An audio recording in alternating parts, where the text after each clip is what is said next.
दोस्तों एक बार फिर स्वागत है आपका मेरे YouTube चैनल में target study hub by SI triple A में।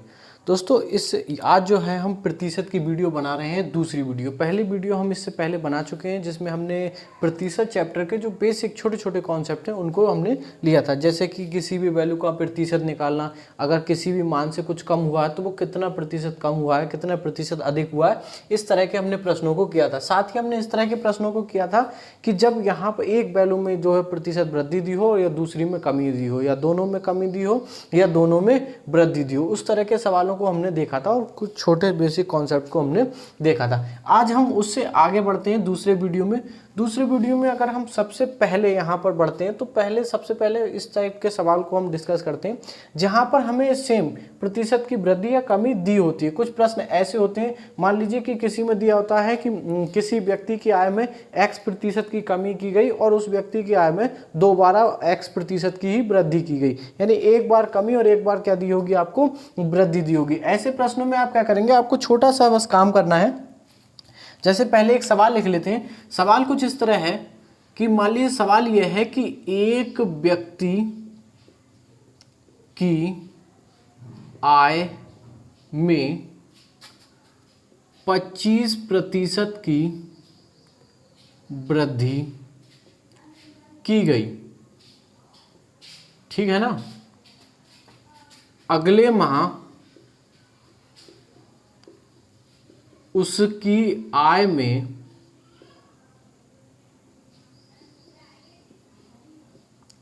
25% की कमी की गई, ठीक है। तो उसकी आय पर क्या प्रभाव पड़ा, तो उसकी आय पर क्या प्रभाव पड़ा, ठीक है। कुछ इस तरह के प्रश्न होते हैं। यहाँ पर जो वैल्यू आपको दी होती है, कमी या वृद्धि, ये सेम होती है, ठीक है ना।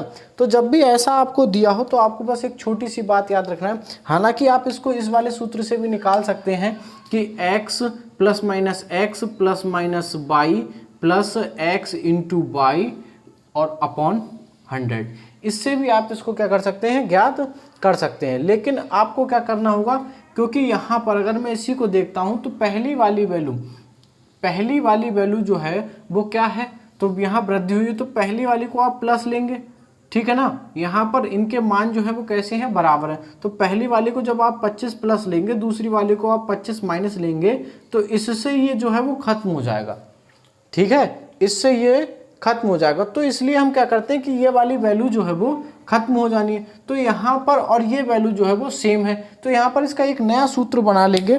नया सूत्र कुछ इस प्रकार हो जाएगा, यहाँ 2 बार गुणा होनी है, तो हम यहाँ पर ऐसा भी ले सकते हैं इसको, एक्स स्क्वायर अपॉन 100। तो इसका सूत्र हो जाएगा कितना, एक्स स्क्वायर अपॉन 100। तो आप इस तरह ले लो और यहाँ पर आपको याद रखना है कि सदैव कमी होनी है। बस ये बात आपको ध्यान रखना है कि सदैव क्या होनी है, सदैव कमी होनी है, ठीक है। बस इतनी सी बात आपको याद रखना है। अब यहाँ पर देखते हैं, यहाँ हमने देखा, अब हमने दिया है 25%, तो 25 का हमने स्क्वायर निकाला और बटे रख दिया 6, बटे रख दिया हमने कितना, 100। तो यहाँ पर 25 का कितना हो गया, 625, और बटे में कितना आ गया, 100।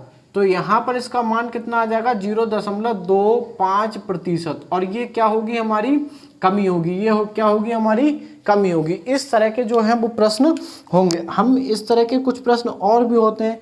यहाँ पर तो हमें जो है आय वाला प्रश्न दिया गया है। कुछ प्रश्न ऐसे होते हैं जिसमें यहाँ पर किसी भी परिवार का खर्च दिया होता है, या फिर किसी भी मद पर, जैसे मान लो कोई चावल है, दाल है, आटा है, ठीक है, चीनी है, इस मूल्यों में क्या दी होती है, वृद्धि दी होती है। तो इस तरह के भी यहाँ पर प्रश्न होते हैं, वो भी बिल्कुल इसी तरह प्रश्न हो जाएंगे। बस आपको ध्यान रखना कि यदि वैल्यू यहाँ पर कुछ इस तरह दे रखी है, इनका आंकिक मान कैसा है, समान है, तो आप इसे तुरंत ऐसे निकाल सकते हैं, बिल्कुल कोई दिक्कत नहीं होगी, ठीक है ना। तो जैसे भी आपको प्रश्न दिया हो कि एक व्यक्ति की आय में 25% की वृद्धि होती है, अगले माह उसकी आय में जो 25% की कमी होती है, तो उसकी आय पर क्या प्रभाव पड़ेगा, ये आपको तुरंत बता सकते हैं। बस 25 का स्क्वायर करना बटा 100, जितना प्रतिशत आएगा वो सदैव किस में होगा, कमी में होगा, ठीक है ना। बस इस तरह बता देंगे। आगे देखते हैं।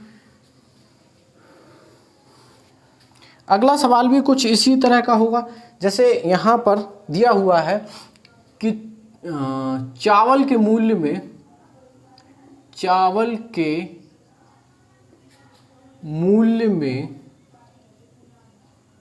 20% की वृद्धि हो गई,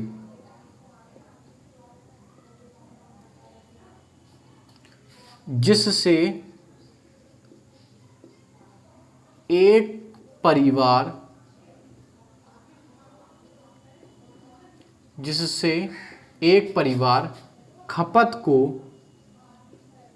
खपत में यहाँ पर हो जाएगा चावल की खपत को, ठीक है ना, खपत को 20% कम कर देता है। तो खर्च पर क्या प्रभाव पड़ेगा?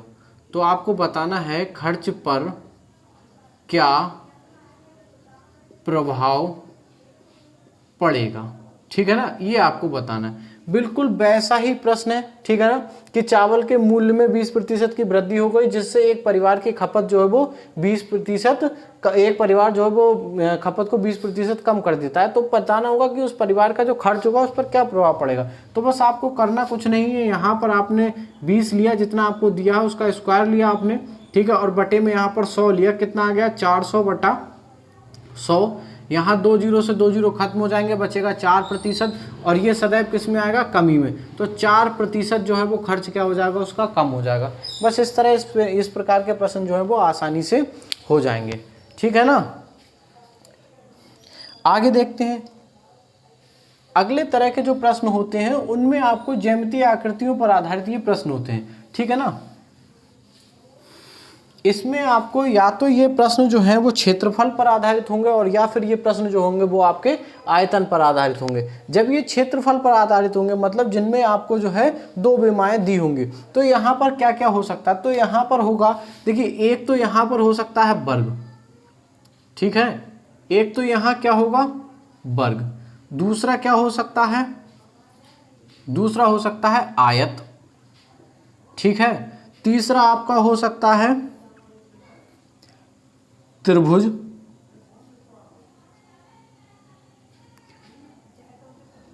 ठीक है, और चौथा आपका हो सकता है वृत्त, ठीक है। इस तरह के आपके जो होंगे इस पर आधारित प्रश्न होंगे, ठीक है। अब आपको करना क्या है, जैसे एक सवाल है कि एक वर्ग की भुजा जो है वो 10% कम कर दी गई, एक वर्ग की भुजा 10% कम कर दी गई, तो बताइए उसके क्षेत्रफल पर क्या प्रभाव पड़ेगा। ये आपको बताना है कि कितने प्रतिशत जो है वो कम हो जाएगा। यहाँ समझने वाली बात ये है कि वर्ग जो होता है उसका क्षेत्रफल क्या होता है, उसका क्षेत्रफल होता है भुजा स्क्वायर, ठीक है, उसका क्षेत्रफल क्या हो जाएगा, भुजा स्क्वायर। तो ऐसे में अगर हम भुजा को a माने, इसको मैं a मानूं तो इसको भी a मानूं, तो a गुणा a होगा, ठीक है। तो यहाँ पर अगर मैं सवाल को देखूं तो सवाल ये है कि एक वर्ग की भुजा 10% कम हो गई, तो उसके क्षेत्रफल पर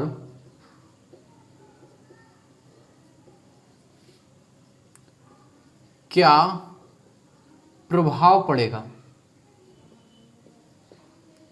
ठीक है, ये आपको बताना है।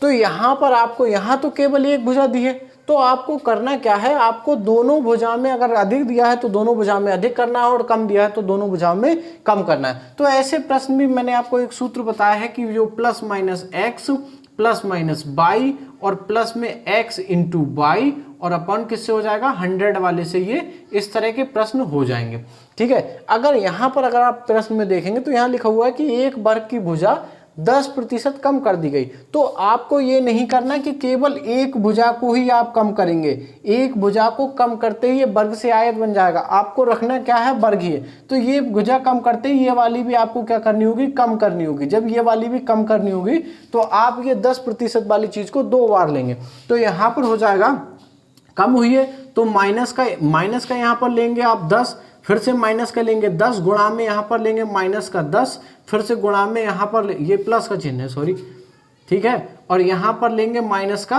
10 और बटे में कितना आ जाएगा 100। यहाँ पर देखेंगे माइनस के 10 और माइनस के 10 मिलाकर के माइनस के कितने हो जाएंगे 20, और यहाँ माइनस माइनस वालों की गुणा, तो मैंने आपको बताया कि माइनस माइनस वालों की गुणा क्या आती है प्लस, और 10 धाम कितना हो जाएगा 100, 100 बटा कितना आया 100, 2 जीरो से 2 जीरो खत्म।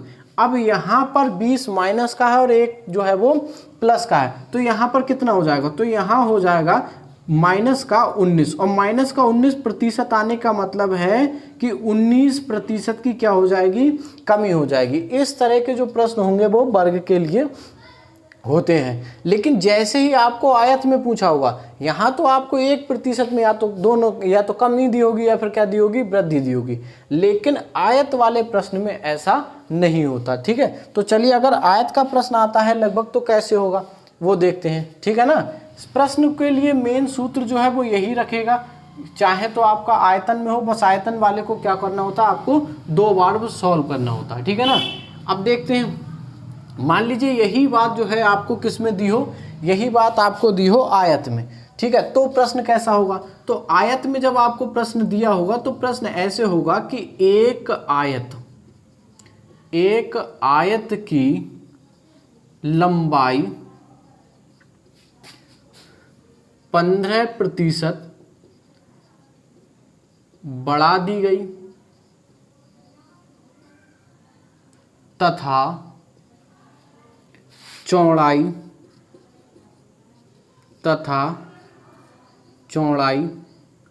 10%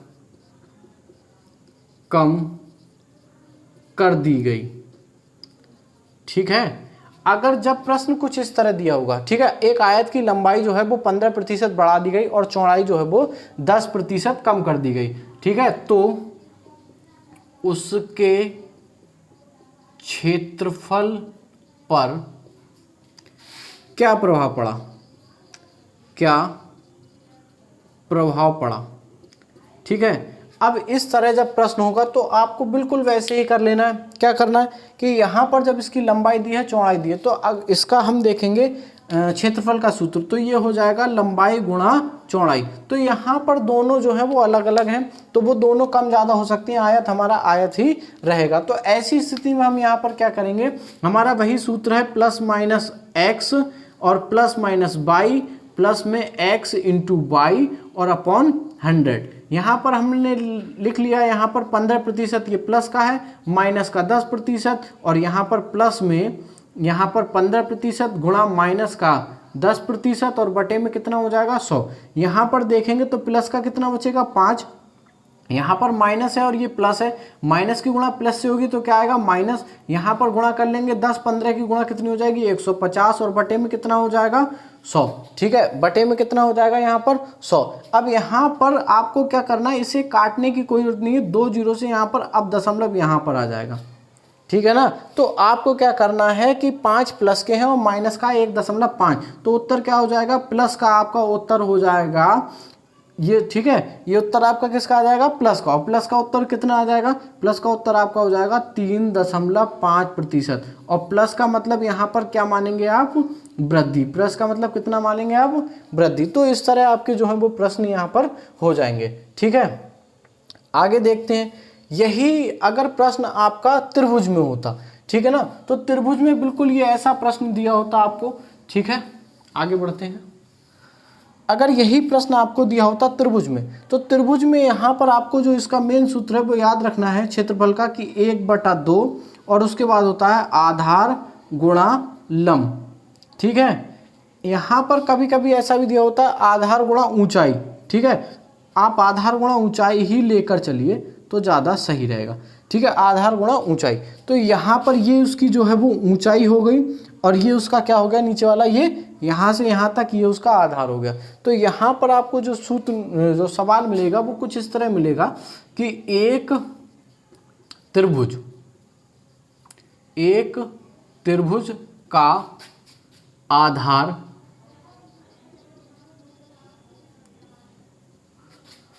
12% बढ़ा दिया, जबकि ऊंचाई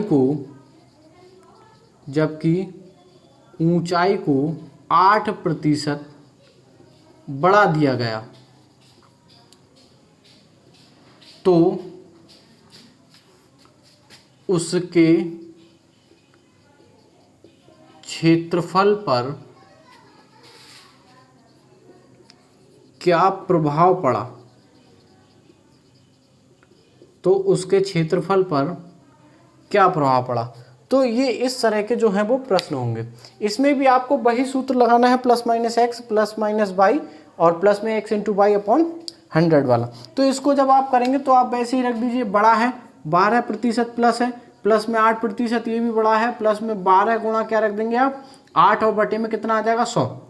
इनको जोड़ लिए, प्लस के कितने हो गए 20, यहाँ पर प्लस प्लस की गुणा हो जाएगी, 12 8 कितना हो जाएगा 96 और बटे में कितना आ जाएगा 100। यहाँ पर 100 काटते हुए दशमलव को 2 स्थान यहाँ किसका लीजिए, ठीक है। तो इसका उत्तर कितना आ जाएगा प्लस का 20.96% और ये हमारी क्या आ जाएगी वृद्धि।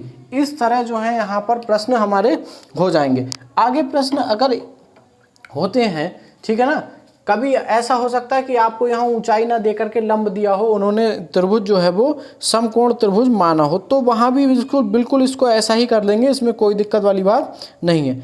आगे अगर कुछ प्रश्न जो होते हैं वो वृत्त पर दिए होते हैं, तो वृत्त में भी आपको बस एक चीज़ याद रखना है कि वृत्त का क्षेत्रफल क्या होता है, ठीक है। आपको सीधे वृत्त वाले प्रश्न कुछ इस तरह दिए होंगे कि एक वृत्त की जो त्रिज्या है वो मान लीजिए कि 10% कम हो गई, या फिर सीधे बोलेंगे कि या फिर 15% बढ़ गई, या फिर 20% कम हो गई, कुछ ऐसे होगा, या फिर 12% कम हो गई। आपको एक ही बार दिया होगा, ऐसा क्यों होगा? अगर हम इसके क्षेत्रफल को देखें तो इसका क्षेत्रफल होता है पाई आर स्क्वायर। देखिए प्रतिशत वाले में हमें इस पाई से कोई लेना देना यहाँ पर नहीं है, हमारा मसला किससे रह जाता है आर गुणा आर से, ठीक है। तो यहाँ पर हमें वर्ग की तरह, यहाँ पर हमने वर्ग को 2 बार यहाँ काउंट किया था, वैसे ही यहाँ पर त्रिज्या को भी हम 2 बार लेंगे। बस इतना सा काम करना, आपके जो भी प्रश्न है वो आसानी से हो जाएंगे, ठीक है ना। आगे देखते हैं, अब यहाँ पर ठीक है ऐसे मिटाते हैं। यहाँ तक तो इनमें जो प्रश्न थे वो क्षेत्रफल पर आधारित थे, ठीक है। आगे जो प्रश्न होंगे वो आयतन पर आधारित होते हैं। आयतन के लिए आप क्या करेंगे, उसके लिए भी आपका यही सूत्र लगेगा, plus minus x plus minus y plus x into y upon 100। सूत्र आपका यही रहना, बस थोड़ा सा कॉन्सेप्ट आपका क्या होना है बदल जाना है। जैसे अगर मैं बात करूँ एक घन की, पहले मैं बात करता हूँ एक घन की, तो घन कुछ इस तरह होगा, ठीक है। हो सकता है ये बिल्कुल एक्चुअल फिगर ना बने, थोड़ा बहुत बनाते समय गलत तो हो ही जाता है। तो ये हमारा घन है। अगली आकृति जो है वो हमारी घनाभ है, तो घनाभ ये रहा,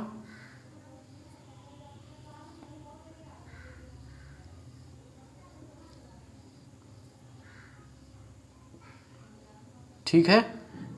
अगली आकृति जो है हमारी बेलन है,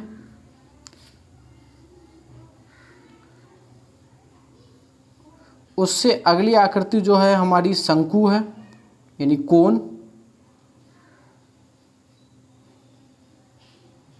और उससे अगली आकृति जो है हम ले लेते हैं गोला को,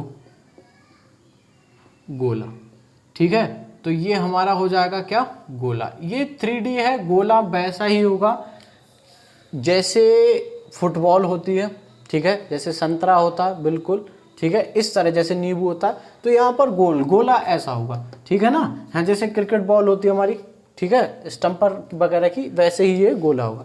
अब यहाँ पर देखें, अगर मैं इसके आयतन की बात करूँ, यहाँ पर सभी आयतन पर आधारित जो है वो प्रश्न होंगे, तो इसके आयतन में आपको क्या देखना है, इसका आयतन होता है भुजा क्यूब, ठीक है। तो यहाँ पर अगर मैं भुजा को ए मानूँ तो ए गुणा ए, तो यहाँ पर सीधे आपको जो सवाल दिया होगा वो कैसे दिया होगा, बस आपको कुछ ज़्यादा नहीं घुमाते हुए बस इतना दे दिया होगा कि एक घन जो है, ठीक है, एक घन की भुजा या 10% बढ़ गई या 10% क्या हो गई कम हो गई। तो ऐसे प्रश्नों में आपको सीधे दिया होगा, जैसे कि प्रश्न कुछ इस तरह देख लेते हैं कि एक घन की भुजा 10% बढ़ गई तो उसके आयतन पर क्या प्रभाव पड़ा, ठीक है, ये आपको बताना है। अब यहां हमने प्रश्न में देखा केवल भुजा 1% बताई गई है, जबकि यहां पर जो है वो भुजा तीन बार जो है वो गुणा में आएगी, क्योंकि ये 2D होगा। अगर आपको वैसे भी किसी का अगर आपको आयतन निकालना है तो आधार के क्षेत्रफल की गुणा उसकी ऊंचाई से कर दीजिए। यहां पर देखो, यहाँ पर 10 जो है वो केवल एक बार यहाँ भुजा में दिया हुआ है, लेकिन अगर आप एक बार कम कर देते हैं तो वो घन नहीं रह जाएगा, क्योंकि घन की ये शर्त है, उसकी जो तीनों विमाएं हैं वो कैसी होंगी, बराबर होंगी, ठीक है ना। तो ये आपको याद रखना है। अब इस प्रश्न में आपको क्या करना है, यहाँ पर पहली भुजा भी 10% जो है वो क्या हुई है, बड़ी है, दूसरी विमा भी जो 10% बड़ी है, और तीसरी विमा भी उसकी 10% बड़ी है, ठीक है ना। अब आपको इस तरह करना होगा कि पहले आप इन दोनों का संयुक्त में जो जितना भी प्रभाव आएगा वो निकालेंगे, फिर उसका जो निकल के आएगा उसके साथ ये वाला निकालेंगे। जैसे देखते हैं पहले कि पहले मैंने लिया +10 और प्लस में 10 गुणा 10 और बटे में ले लिया मैंने 100। यहाँ पर कितना आ गया, प्लस का 20, और यहाँ पर 10 गुणा 10 कितना आया, 100/100। 2 जीरो से 2 जीरो खत्म, यहाँ पर 1 आ गया, इसको जोड़ लेंगे तो प्लस का कितना आया, 21, ठीक है, प्लस का कितना आया, 21। अब इस 21 वाले के साथ जो है वो इसका लेंगे, ठीक है। यहाँ मेरे जब प्राप्त हुआ मुझे कितना, 21%, इसके साथ अब इसका लेंगे, ठीक है ना। तो अब जो है वो क्या करेंगे, जो प्लस का 21 आया है उसके साथ में +21, ठीक है ना।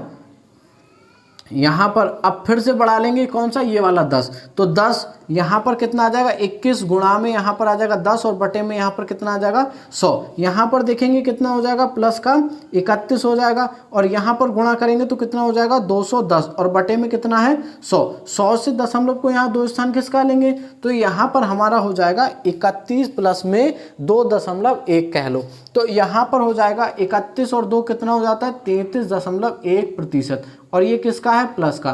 तो ये हमारा क्या हो जाएगा, वृद्धि हो जाएगी, ये हमारा क्या हो जाएगा, वृद्धि हो जाएगी, ठीक है ना। तो हमारी वृद्धि इसमें जो है, अगर किसी भी घन की बजाय 10% हम बढ़ा देते हैं तो उसके आयतन में 33.1% की क्या हो जाएगी, यहाँ पर वृद्धि हो जाएगी, ठीक है ना। यहाँ पर हमें बिल्कुल ऐसा ही करना है कि पहली 2 विमाओं के हमें लेना है प्रतिशत, जो भी निकलता है संयुक्त प्रतिशत, उसके बाद उसके साथ निकाल लेना है किसका, तीसरे का। तो यहाँ पर बिल्कुल ऐसे हम आसानी से क्या कर सकते हैं, ज्ञात कर सकते हैं, ठीक है ना।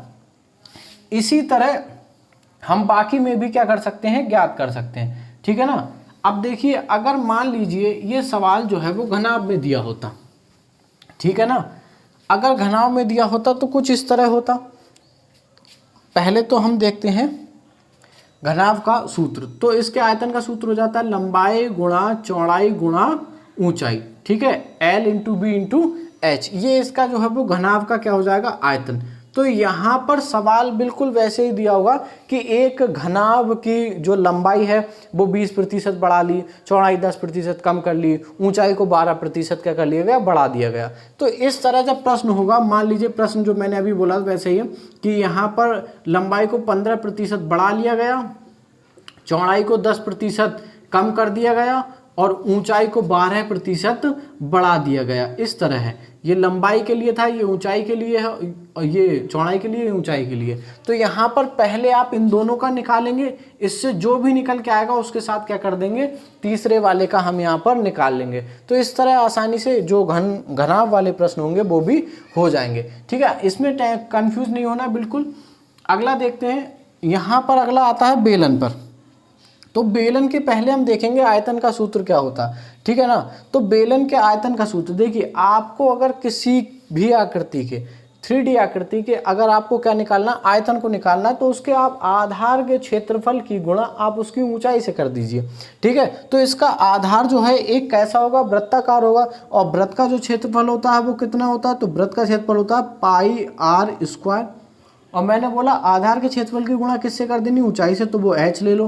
तो πr² h जो होगा वो बेलन का क्या हो जाएगा, आयतन हो जाएगा। इस पाई से हमारा कोई लेना देना नहीं है, तो हमारा बचा कितना, r² h। तो यहाँ पर r² h को हम ऐसे तो लिखेंगे कि r × h, ठीक है ना। अब जो हमें काम करना होगा वो आर में 2 बार करना होगा और यहाँ पर क्या हो जाएगा, ऊंचाई में हो जाएगा। जैसे अगर हम प्रश्न को देखते हैं, इस तरह अगर प्रश्न दिया है कि एक बेलन है, ठीक है, एक बेलन जिसके आधार की त्रिज्या को 10% कम कर दिया, जबकि ऊंचाई को 20% बढ़ा दिया, तो उसका क्षेत्र, उसका आयतन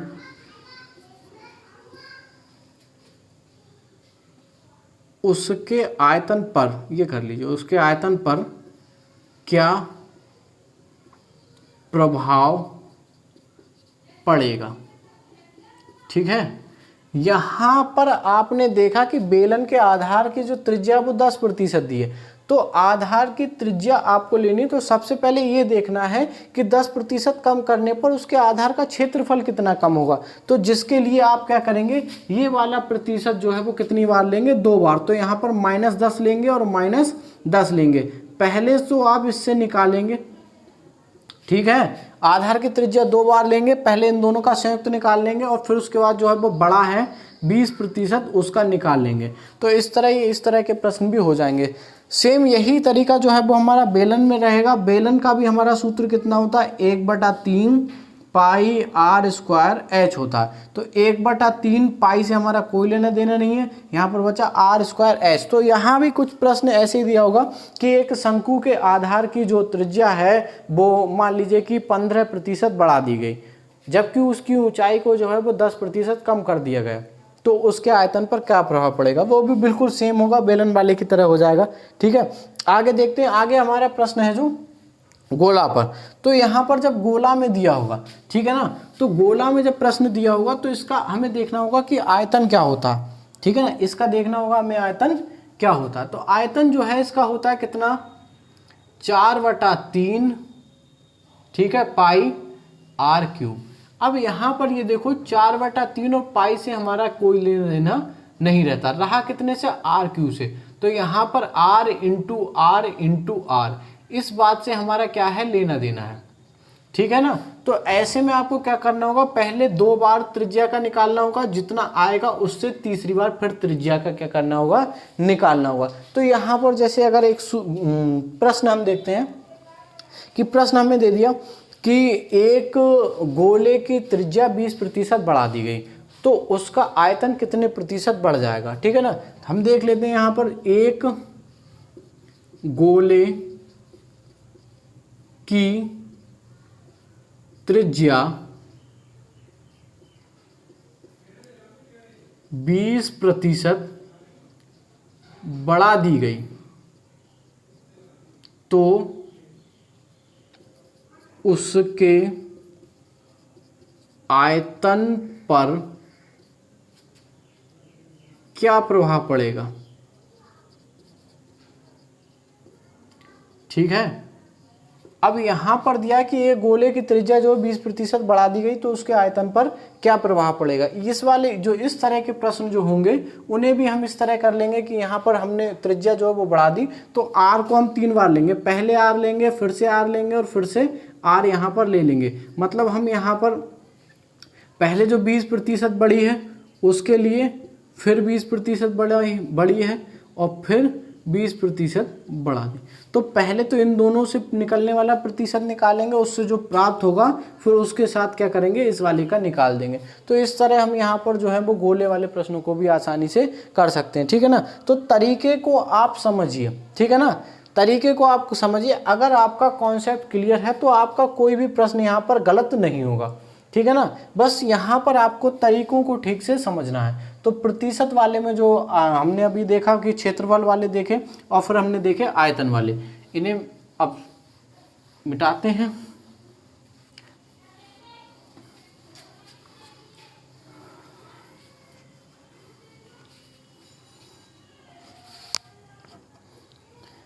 आगे कुछ प्रश्न जो होते हैं वो आय पर आधारित जो प्रश्न होते हैं वो कुछ आय पर आधारित होते हैं, इनकम पर। उनमें आपको क्या करना है, आय पर आधारित प्रश्न 3 तरह से होंगे। पहले तो जनरली होते हैं कि एक व्यक्ति ने अपनी आय का जो है 20% यहाँ खर्च किया, फिर उसका 25% शेष का। तो ऐसे प्रश्नों में आपको क्या दिया होता है, शेष दिया होता है। जिन प्रश्नों में आपको शेष दिया होगा वहाँ सूत्र जो है वो थोड़ा सा बदल जाएगा, और जहाँ शेष ना दिया होगा वहाँ सीधे आप उसे 100 से घटा सकते हैं। तो तीनों तरीकों के सवालों को हम क्या करते हैं, एक एक बार सरसरी निगाह से देख लेते हैं, ठीक है ना। तो सबसे पहला अगर हम सवाल देखें, पहले टाइप का सवाल देखें, ये मान लीजिए कि सवाल कुछ इस प्रकार है कि एक व्यक्ति है मोहन, ठीक है, मोहन अपनी आय का 20% भोजन पर खर्च करता है, कॉमा शेष का 25% परिवहन पर खर्च करता है, कॉमा शेष का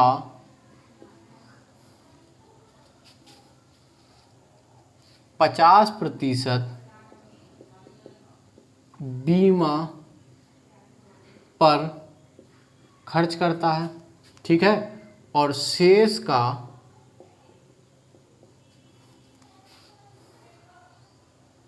60% शिक्षा पर खर्च करता है, शिक्षा पर खर्च करता है, ठीक है। उसके बाद यह है, यदि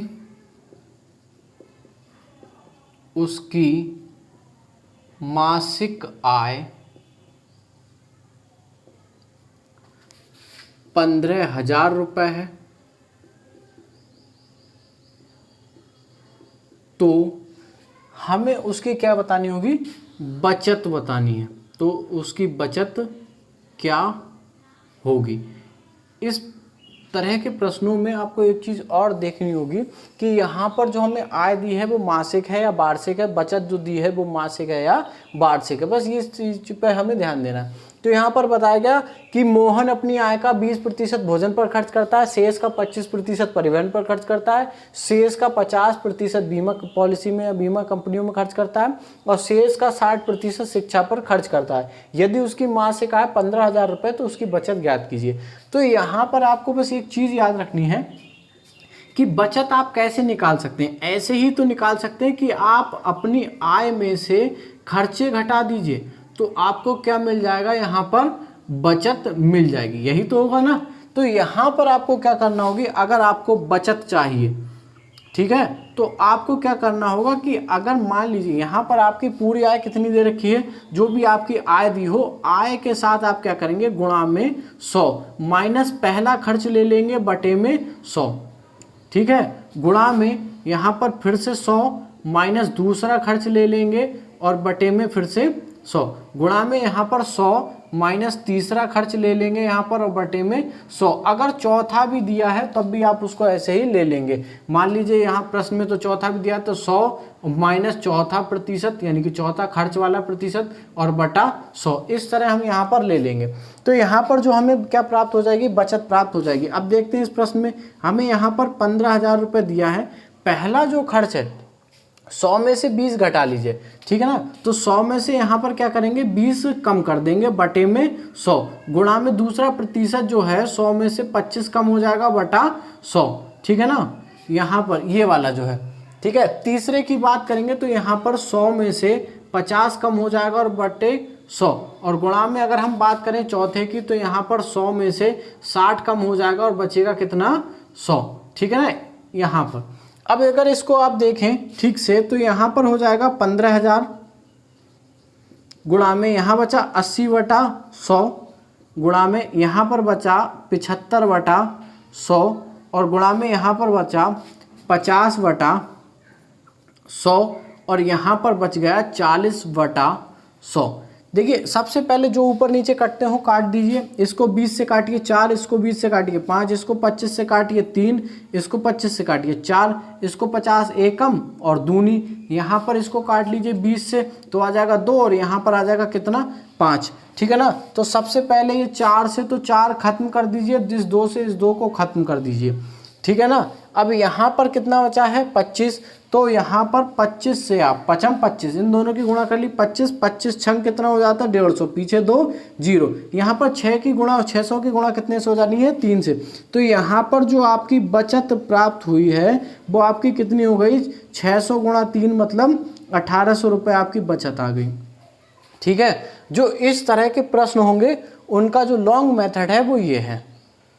ठीक है, ये इनका जो है वो लॉन्ग मेथड हो जाएगा। हालांकि बेसिक है, ये हमें थोड़ा सा क्या पड़ता है, थोड़ा महंगा पड़ता है। अगर आप कैलकुलेशन में को इसमें कम करना चाहते हैं तो एक दूसरा तरीका भी है 100 वाला, उससे आप मान करके क्या कर सकते हैं, इसको आसानी से कर सकते हैं। ठीक है। अगर आपको इसे मान कर करना है तो मान कर करने वाला मैं तरीका आपको बता देता हूँ। यहाँ पर अगर आप इसे मान कर करना चाहते हैं तो आप मान लीजिए कि उसकी आय जो है वो कितनी है 100 है। मान लीजिए उसकी आय कितनी है 100 है, तो 100 में से पहले उसने 20% खर्च कर दिया। अब 100 का 20% आपको कम कर देना है, तो 100 का 20% 20 होता है, कम कर दिया, बच गया कितना 80। अब 80 का उसने 25% खर्च कर दिया, क्योंकि वहाँ पर आपको दिया है शेष का, तो शेष तो 80 ही बचा। अब इसका 25% कम खर्च कर दिया। मैंने आपको शुरू में ही बताया कि किसी का 25% निकालना हो तो आप उसका क्या कर दीजिए, चौथाई निकाल दीजिए, मतलब आधे का आधा। तो यहाँ पर 80 के आधे का आधा 20 जो है वो कम हो जाएगा, बचेगा कितना 60। अब 60 के बाद उन्होंने क्या किया कि शेष का यहाँ पर 50% खर्च कर दिया, तो इसका भी 50% उन्होंने खर्च कर दिया। 50% का मतलब आधा उन्होंने क्या कर दिया है, खर्च कर दिया। तो 60 में से आधा खर्च कर दिया, बच गया कितना 30। अब 30 के बाद उन्होंने क्या किया कि शेष का 60% किस पर खर्च कर दिया, शिक्षा पर। तो 60 यहाँ पर कम कर लीजिए, जो खर्च होता जाएगा वो क्या हो जाएगा, कम हो जाएगा। अब किसी का भी आपको 60% निकालना है तो मैंने उसका तरीका बताया था कि उसका आप 10% ज्ञात कर लीजिए। तो 10% ज्ञात करने की मैंने विधि बताई थी कि दशमलव को आप क्या करेंगे, एक स्थान या किसका लीजिए। तो 30 का 10% होगा 3 की गुणा कर लेंगे 6 से, तो कितना हो जाएगा 18। 18 को कम करना है तो 30 से 18 जाएगा, बच जाएगा कितना 12। कितना बच जाएगा 12। यहाँ पर हमारी आय थी ये, और ये हमारी क्या बची है बचत, और इतने सारे क्या हो गए हैं खर्च। ठीक है ना। अब यहाँ पर जो 100 है 100 बराबर है उसकी किसके, आय के, जो कि कितनी है, ठीक है 15,000 रुपये। तो यहाँ पर गुणा कितने से हो रही है, यहाँ गुणा हो रही कितने से 150 से। बस आप यहाँ पर गुणा कर देंगे कितने से 150 से गुणा कर देंगे। ठीक है। अब यहाँ पर 15 की और 12 की गुणा कितनी होती है, 15 12 गुणा 180 और पीछे ये 0, तो कितने आ गए 1800 रुपये। तो आप इस तरह के प्रश्नों को इस तरह भी कर सकते हैं। तो यहाँ पर आपको क्या हो जाएगी, थोड़ी सी आसानी हो जाएगी। ठीक है ना। इस तरह के जो प्रश्न होते हैं अगर आप इस तरह से करेंगे तो थोड़ा सा हमारा जो समय है वो कम बर्बाद होगा और हम इन्हें आसानी से कर सकते हैं। ठीक है ना। अब अगले तरह के हम प्रश्नों को देखते हैं। ठीक है। यहाँ शेष वालों में हम यहीं पर ऐसा ही करेंगे, शेष वालों के लिए जो बचेगा उसमें से जो है वो खर्च होगा।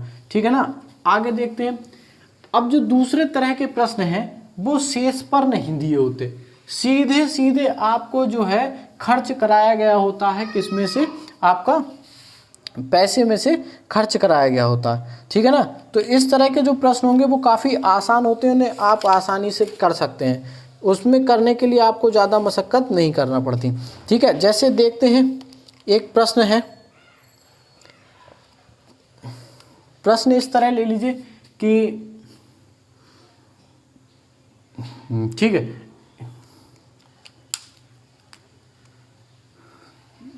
एक व्यक्ति अपनी आय का 15%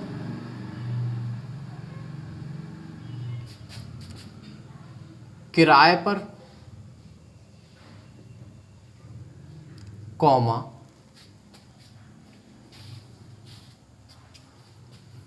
20% शिक्षा पर, कॉमा 25%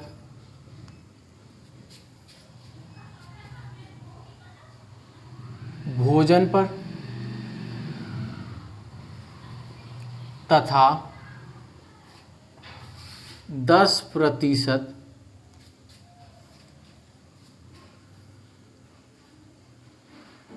परिवहन पर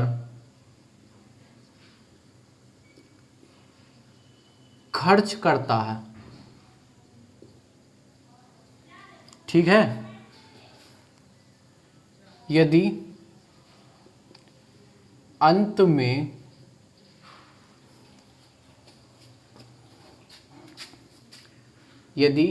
में 7,500 रुपये बचाता है